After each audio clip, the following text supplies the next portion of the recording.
नमस्कार दोस्तों। आप अगर NSDL का ब्रांच आईडी यूज करते हो, आपके लिए एक न्यू अपडेट है। आप ध्यान से ये अपडेट को अगर नहीं देखेंगे तो भाई फ्यूचर में आपको बहुत सारी दिक्कत भी आ सकती है। ऑलरेडी बहुत सारे लोग मुझे मैसेज कर रही है, फोन कर रही है, बोल रहे हैं कि भाई हमारे पास ऐसा एक मेल आया है, इसका मतलब क्या है, ये क्या बोला है। तो इसके बारे में ही मैं आप लोगों को डिटेल्स के साथ बताऊंगा। उससे पहले आपसे मेरा एक छोटा सा रिक्वेस्ट है, आपने अभी तक अगर टेक्निकल जीरो यूट्यूब चैनल को सब्सक्राइब नहीं किया है तो जल्दी से रेड कलर का सब्सक्राइब बटन दबा के सब्सक्राइब कर दीजिए और बेल नोटिफिकेशन ऑन कर दीजिए। तो भाई अभी मेल के बारे में डिस्कस करेंगे। जो मेल आया है यहाँ पर उतना ज्यादा कुछ डिटेल्स नहीं लिखा है, सिर्फ सब्जेक्ट में लिखा है tin circle 2023-014 enhance login and authentication produced in online palm and SAM। तो इतना ही लिखा हुआ है यहाँ पर। तो यहाँ पर बताया कि लॉगिन एंड ऑथेंटिकेशन का कुछ आया है। तो अभी नीचे देखिए दो अटैच फाइल दिया है। ये अटैच फाइल ओपन करके हम लोग देखेंगे एक्चुअल में क्या चीज है जो मेल पे आया है। तो मैं पहले से ही अटैच फाइल ओपन कर लिया हूं। अब लोगों को यहाँ पर दिखाना चाहता हूं कि देखिए Protean eGov technologies limited TIN FC circle.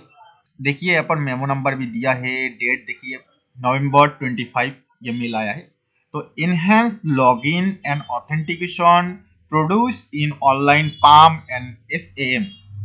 आप अगर एक ब्रांच आईडी यूजर हो आपको पता ही होंगे कुछ महीनों से NSDL पाम मोबाइल ऐप जो है बंद हुआ है, उसमें काम ही नहीं होता है, सिर्फ वेब पोर्टल से काम होता है जो कि लॉगिन मैनेजर से आप लोग अभी काम कर रही है। तो NSDL की तरफ से बहुत सारे अपडेट आ रही है। किस लिए? क्योंकि भाई इतना दिन NSDL जो फैसिलिटी आप लोगों को दिए थे वो एकदम बेस्ट है और उस फैसिलिटी का फायदा कुछ लोग गलत तरीके से कर रहे थे।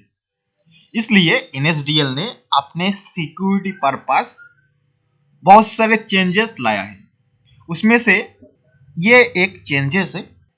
इतना दिन ऐसे कुछ सिस्टम नहीं था, अभी नया जो सिस्टम आएगा उसमें आपको लॉगिन करते वक्त ऑथेंटिकेशन करना पड़ेगा। इसका मतलब है आप अपने आईडी खुद ही लॉगिन कर रहे हो, इसलिए ये ऑथेंटिकेशन लाया है।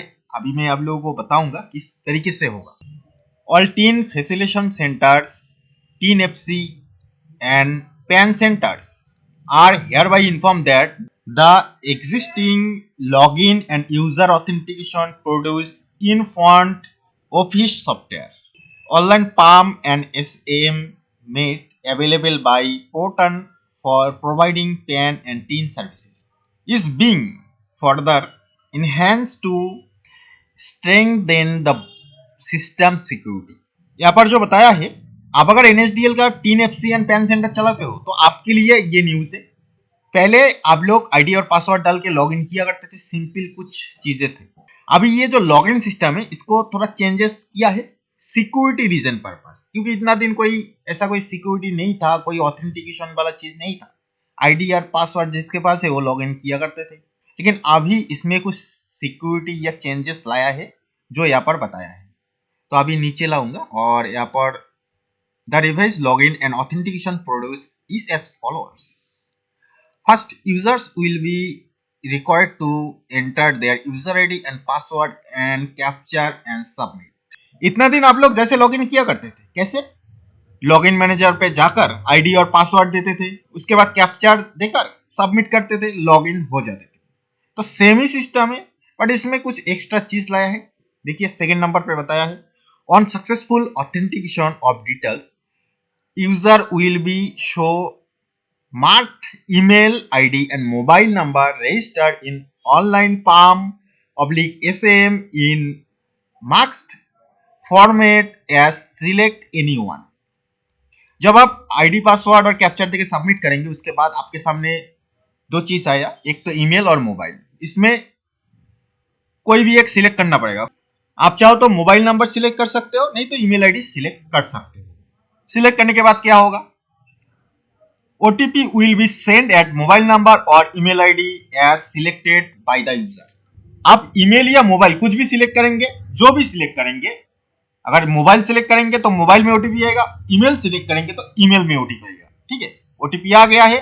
अभी देखिए, user will be required to enter OTP receive from portal and submit.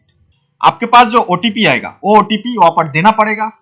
देने के बाद on successful authentication of OTP user will B log into online palm and SPM.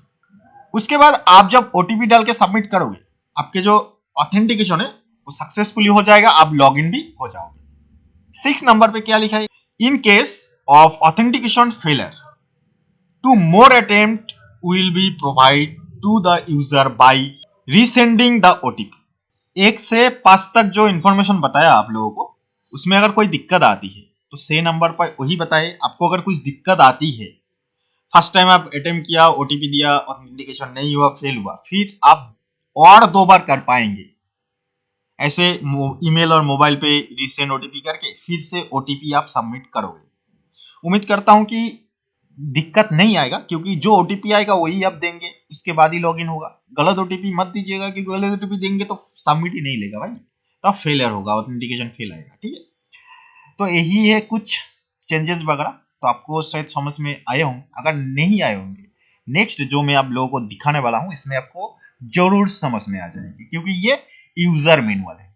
तो यहाँ पर देखिए, जो चेंजेस आएगा, अभी तक नहीं आया, आएगा तो बहुत ही जल्द आएगा।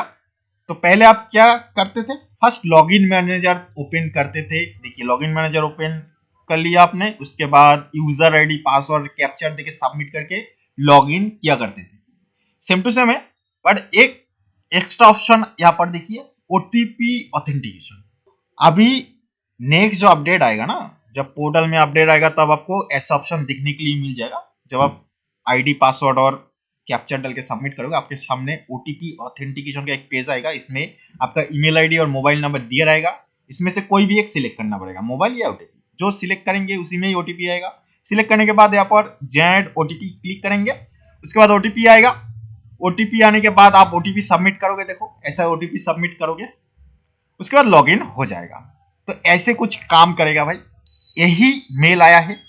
बहुत सारे लोग बहुत कुछ सोच रहे हैं, बहुत कुछ नहीं भाई, ये सिक्योरिटी रीजन पर्पस एनएसडीएल ने न्यू अपडेट दिया है। क्योंकि एनएसडीएल ने अभी तक जो फैसिलिटी दिया है, इस फैसिलिटी को कुछ लोग गलत यूज कर रहे हैं, मतलब गलत चीजों के लिए यूज कर रही है। बहुत सारे लोग मुझे कांटेक्ट करते हैं, बोलते हैं कि भाई ब्रांच आईडी मिलेगा, एनएसडीएल पाम आईडी मिलेगा। भाई देखो, अभी एनएसडीएल ने आईडी क्रिएशन बंद करके रखा है और बहुत सारे चीजें भी बंद करके रखा है, जैसे मोबाइल ऐप। तो सब कुछ फिर से चालू होगा, सब कुछ फिर से होगा, उसके लिए थोड़ा टाइम लगेगा। एनएसडीएल जी जान से अपने सिस्टम को सिक्योर कर रही है, उसके बाद आपको भी सब कुछ फैसिलिटी मिल जाएगा और आप आईडी भी ले सकते हो और मोबाइल से भी काम कर सकते हो। उसके लिए थोड़ा वेट करना पड़ेगा, जब अपडेट आएगा मैं बता दूंगा। इसके लिए चैनल को सब्सक्राइब करके रखिए, जब कुछ अपडेट दूंगा आपके पास भाई वो अपडेट का मैसेज भी चला जाएगा, तब आप मुझसे कांटेक्ट कीजिएगा। ठीक है।